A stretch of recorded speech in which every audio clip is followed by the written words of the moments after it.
They say a wedding can be the happiest day of your life until the bride seizes the microphone and shatters every expectation. I stood by the back wall of the barn-turned reception hall, clutching my small leather clutch and watching my sister, Jessica, drift across the dance floor in her custom silk gown. Guests raised their champagne flutes, 6-ounce pours of vintage bubbly, and snapped photos as she floated past crystal chandeliers and linen-draped tables. It was supposed to be her moment of triumph. Instead, she zeroed in on me, a single mom in borrowed attire, and quipped with a practiced smile.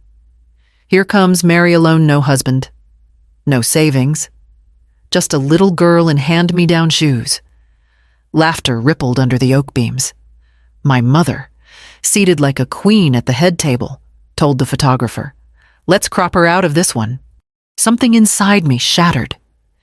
I felt Sarah's tiny hand slip from mine. My 8-year-old daughter took one determined step, then another. Sarah's bravery that night wasn't born of spite or a calculated scheme. It came from a child's unwavering sense of justice. When my sister Jessica's smug laughter rang out over the reception hall, her words cutting me down as just a single mom in hand-me-downs. Dragging her kid along like a charity case, I felt something inside me fracture. Champagne flutes paused midair, a hush spreading beneath the barn's weathered beams. Suddenly, I noticed Sarah, my spirited 8-year-old, slip her hand from mine and stride toward the DJ booth. By then, the lights had dimmed for the first of the evening's formalities, but Sarah moved as if guided by an inner spotlight. Her thrift store pink satin dress caught the glow of the wreath of fairy lights overhead, and her glitter-topped Mary Janes tapped decisively on the wood plank floor. No adult-intervened guests froze. Torn between curiosity and the shock of witnessing a young girl breach the polished veneer of a wedding celebration, the DJ, Sam, knelt to hear her over the soft hum, confusion creasing his brow. From her tiny backpack one I had almost insisted she leave with me, Sarah withdrew a small black flash drive.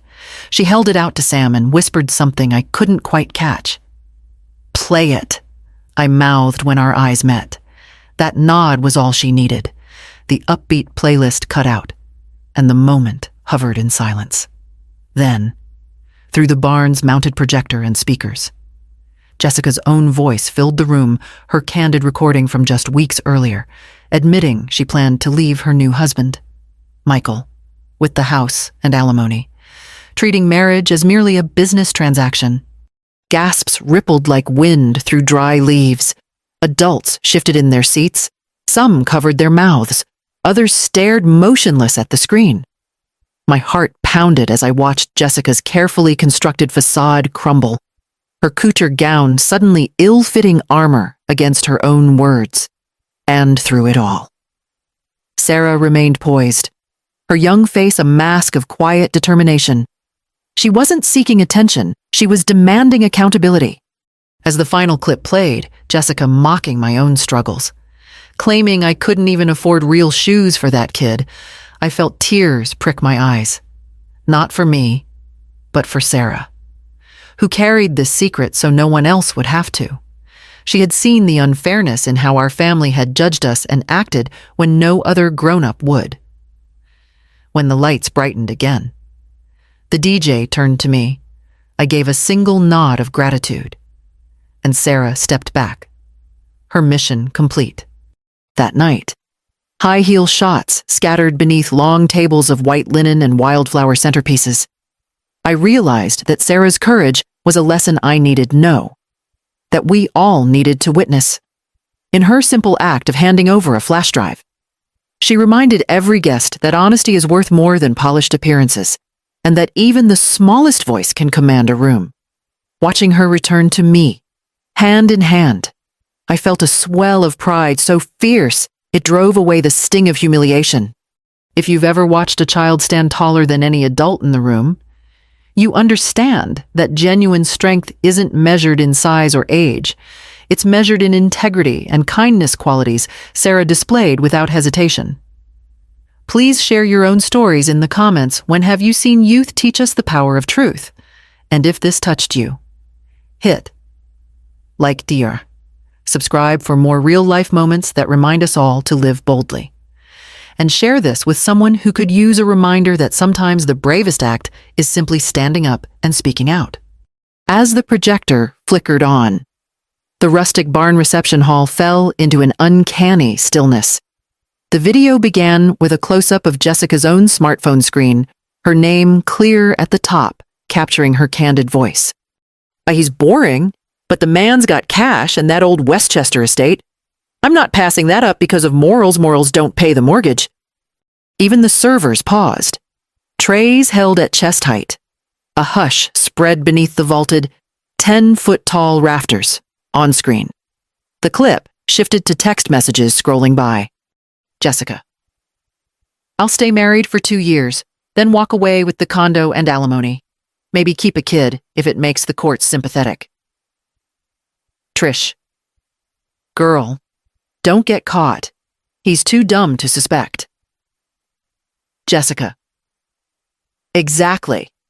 Once I'm pregnant, it's game over. Gasps rippled through the crowd. Crystal glasses froze halfway to lips. Jessica's couture gown, once her armor of confidence, suddenly looked like a costume that didn't fit. Her carefully coiffed hair quivered as she rose from her dance floor throne, eyes wide. From my vantage at the back row, I saw Father Richard Matthews lean forward, fists clenched around the polished walnut armrests of his chair. Mother Margaret covered her mouth, horrified. Cousins who'd mocked my thrift store dress minutes earlier now sat slack-jawed, unable to look away. I felt Sarah's small hand tighten on mine. She had slipped a flash drive to DJ Sam from her backpack, one I'd nearly carried for her, but she insisted on independence. Sam hadn't blinked before loading the drive, his 6-foot-tall frame illuminated by the projector's glow. When he hit play, it was as if someone had yanked the barn's doors open to let truth rush in. Next came a shaky video of Jessica at a bachelorette party in Miami Beach. Her laugh was bright against the pounding surf. Her words icy. After the wedding, I'll block his family. I told his mother I'd drop by Sunday dinners, but that was a joke. Once I've got the deed and alimony checks, I'm ghosting everyone. My chest tightened. The same woman who'd labeled me a single mom in hand-me-downs was revealed as someone who treated marriage like a leveraged buyout. Worse, she had sneered at my daughter in a private conversation. She can't even afford real shoes for that kid. Should have put her up for adoption. A collective intake of breath echoed off the weathered beams. Jessica staggered forward, clutching her bouquet as if it could shield her. Nathan, her new husband, rose and crossed the dance floor in 4 swift steps, his crisp navy tuxedo jacket unwrinkled, his face pale. I don't believe this, Jessica stammered, voice cracking. It's edited. It's not real. Nathan held up a hand. Let it play. His voice was calm, but carried the weight of betrayal. The final clip appeared Jessica's mother. Our stepmom, Cynthia, hadn't been privy to the scheme. She watched in disbelief, clutching her napkin. When the lights brightened again, no one applauded.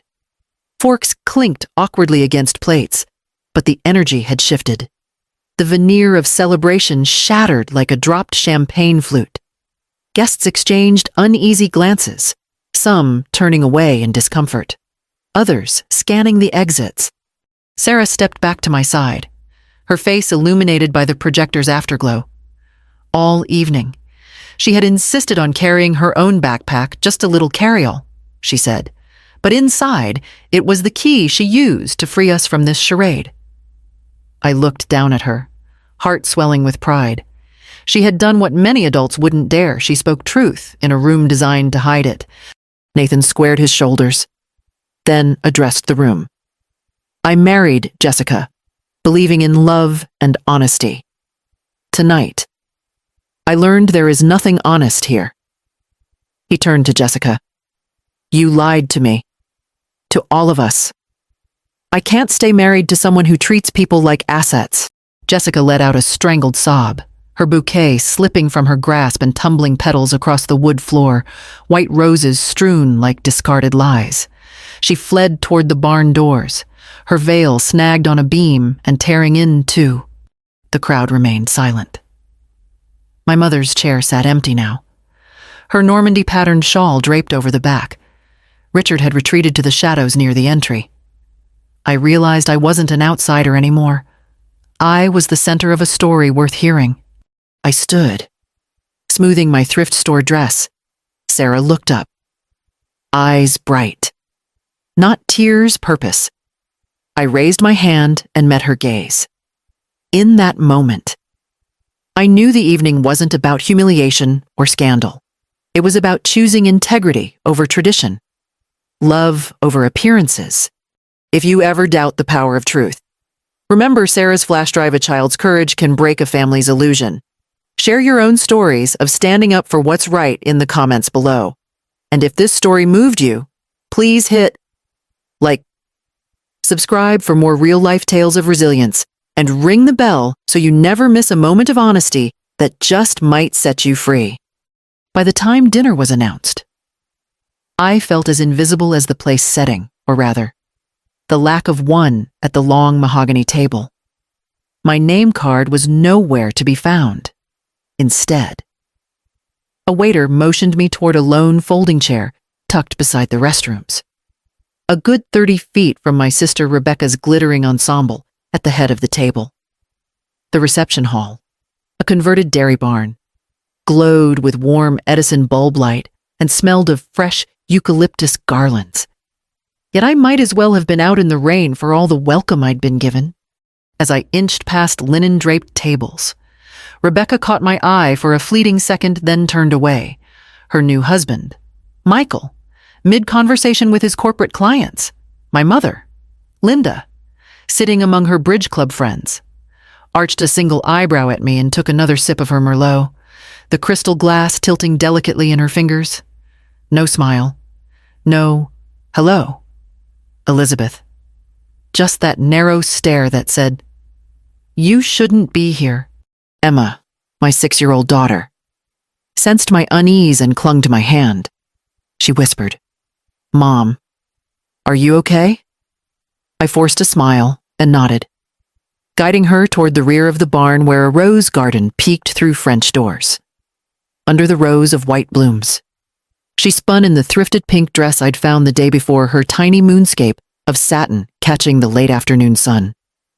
For a moment, the world felt right, just the two of us, petals brushing her shoes, laughter dancing away the sting of rejection. Back inside, the first course arrived, a salad of butter lettuce drizzled with aged balsamic, each portion plated with military precision. Silverware clicked, chit-chat hummed, but no one spoke to me. I watched Rebecca receive praise for her couture gown's bodice and diamond bracelet, while Emma and I sat at our outpost, chatting softly about her kindergarten class, when she pointed out a butterfly hovering near the far window. I realized she was the only one in this vast room who acknowledged my presence, even if only to check I was still there. The ceremony seated Rebecca and Michael beneath a wrought iron arch, dressed for a garden magazine cover. I glanced toward our late father's empty seat. No mention of him this afternoon, then refocused on Emma, who pointed to the cupcake tower and tried to brighten my mood. I snapped a discreet photo of her perched on a stone bench, rose petals at her feet, her eyes full of innocence and defiance in equal measure. That image, I decided, was the only one worth capturing tonight. As dinner wound toward the first dance, Emma's eyelids drooped. She rested her head on my shoulder. I kissed her hair and whispered, "Almost time for dancing." I'd planned to slip away afterward, to spare her more awkward glances over Chardonnay and carefully curated table decor. But what happened next changed everything. Rebecca rose to toast, her speech a polished barrage of inside jokes that clipped me as the cautionary tale of a woman who chose her child over ambition. Laughter ricocheted off the beams, and I felt the familiar burn of humiliation. Emma straightened in her chair and looked up at me, her eyes steady. She didn't flinch when everyone else did. And in that moment, I knew I didn't have to disappear. I stood, reached for her hand, and led her back through the rose-flanked doors, under the open sky. She looked up and smiled. "We belong here, too," she said softly, her voice carrying more gravity than anyone else's upstairs. That night, the barn's polished floors and sparkling chandeliers belonged to us both, a mother and daughter who refused to shrink. And though the family portraits on the walls would continue to ignore our names, I carried with me the unshakable proof that genuine belonging comes not from a reserved place at the table, but from walking away together hand in hand into our own light.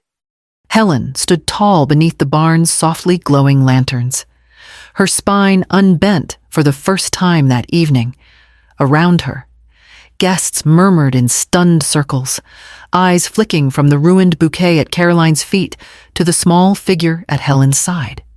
Grace, her 8-year-old daughter, had just handed the DJ a flash drive containing proof of Caroline's scheming, and now the truth had echoed through the reception hall in crisp, unfiltered audio and text messages. In that moment, Grace's pink dress and shiny shoes caught every beam of light, but the real spotlight was on them. For years, Helen had slunk in the shadows of family weddings, ghosting other celebrations, shrinking to avoid criticism. She'd sat through whispered judgments about her choice to raise Grace alone instead of clinging to a marriage built on convenience.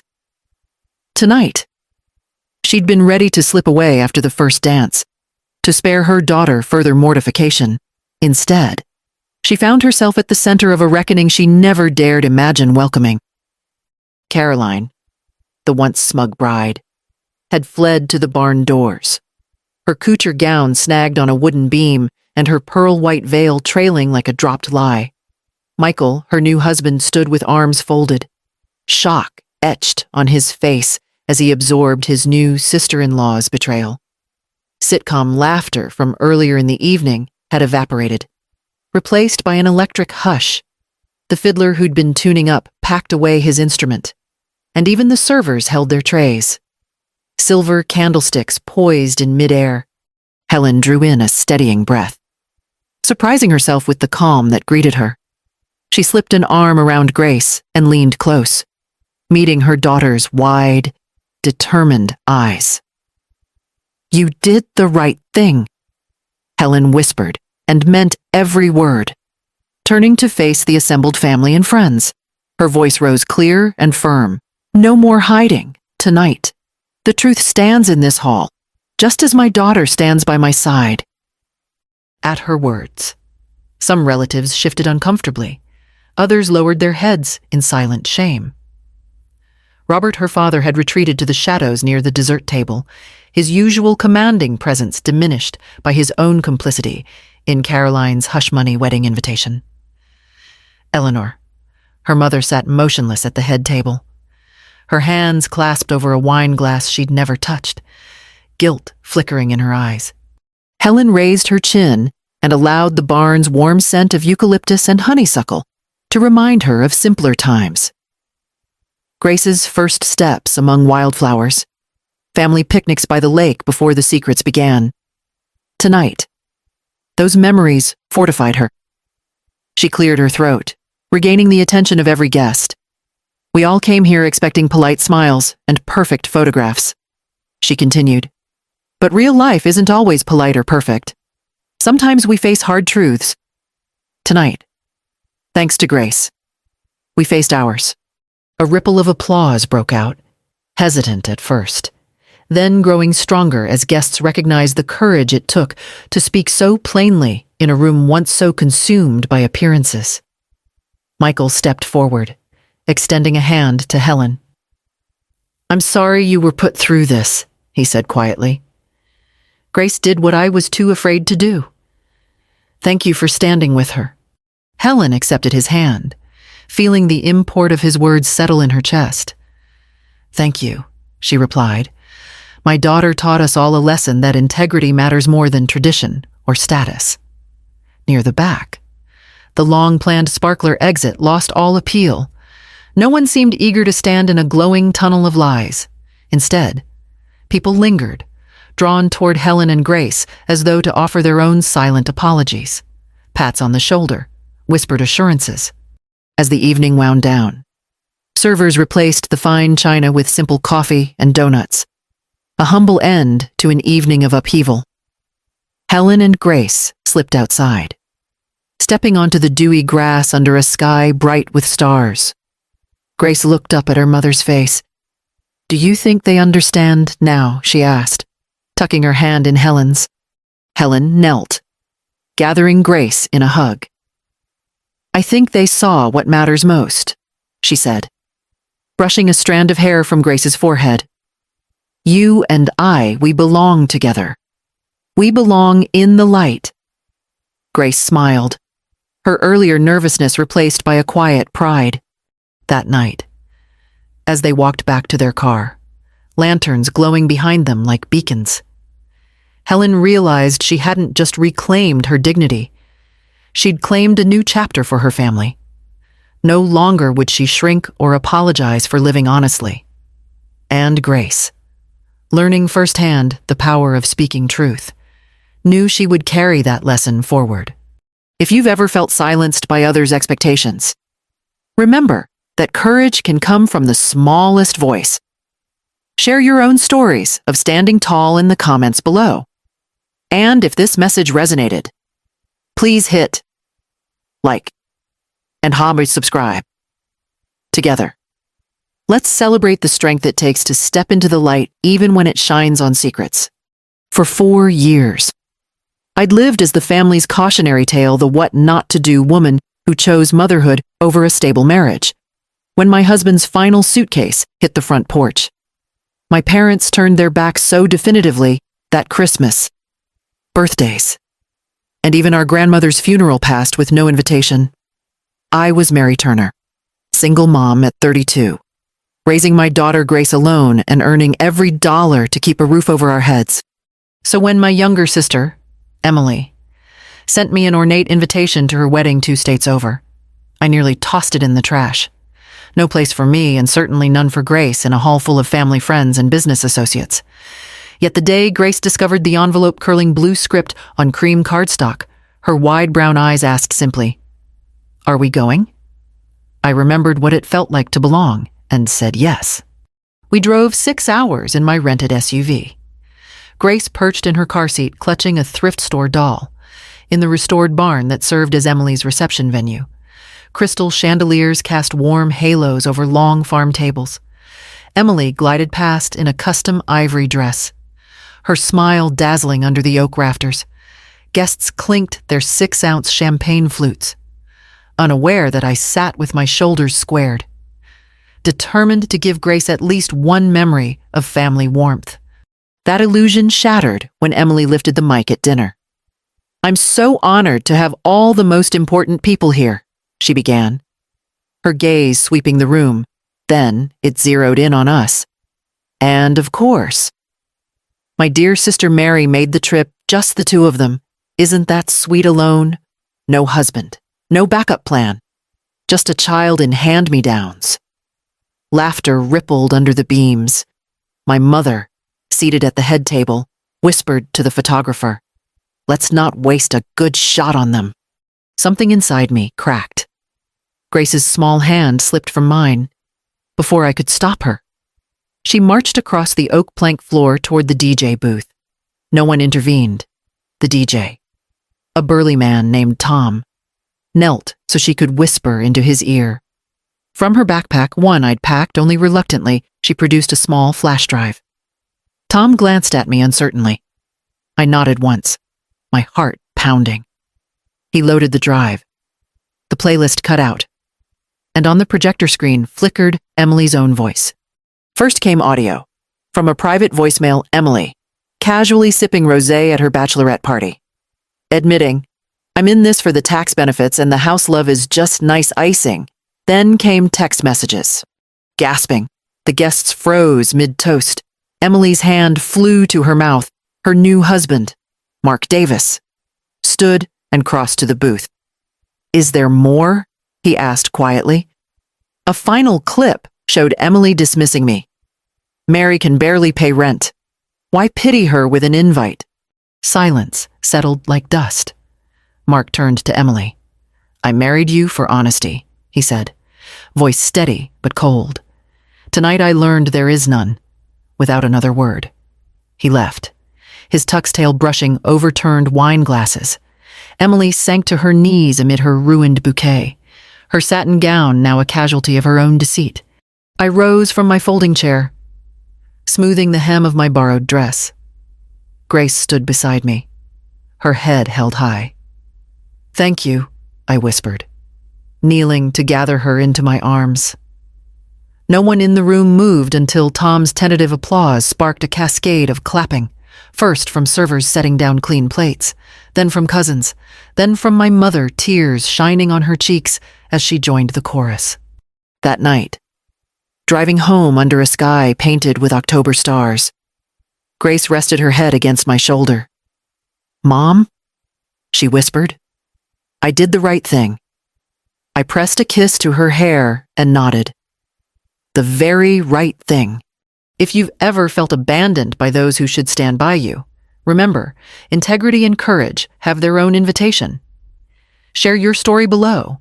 Let's build a community where every Mary and Grace belongs. If this resonated, please hit subscribe, and ring the bell for more stories of standing tall, no matter the odds. Anna took a steadying breath as the maid of honor's speech wrapped up light-hearted jokes about college road trips and late-night pizza runs. She glanced down at Lucy, her 7-year-old daughter, nestled quietly in her lap, trusting and wide-eyed. But Anna knew there was one more act in her sister Claire's carefully choreographed performance. When Claire rose and asked for the mic, the barn grew unnaturally still. "I want to thank everyone for celebrating with us," she began, voice polished as if reading from a script. Then her gaze locked on Anna and Lucy. "And I'm so grateful my little sister made the trip, just the two of you, with no husband to carry her burden. Only that expensive stroller." Laughter rippled under the exposed rafters. Anna felt heat rise to her cheeks, and Lucy's grip on her hand tightened. Before Anna could intervene, Lucy slipped free and marched to the DJ booth. In Lucy's tiny hands was a memory card proof of Claire's cold-hearted comments filmed in private. The music stopped, the projector whirred to life, and Claire's own words, calling marriage a business deal and mocking Anna's sacrifices, filled the room. Gasps followed as truth cut through the pretense. Anna stood and held Lucy close, tears in her eyes, but this time they were tears of relief. In that moment, she realized genuine strength isn't measured by perfect photo ops or shiny dresses, but by honesty and the courage to stand up for what's right. Life doesn't come with a rehearsal. If you've ever felt silenced or underestimated, know your voice matters no matter your age or circumstance. Share your story in the comments below. Hit like if you believe in speaking truth, and subscribe for more real-life moments that remind us all to live and love authentically.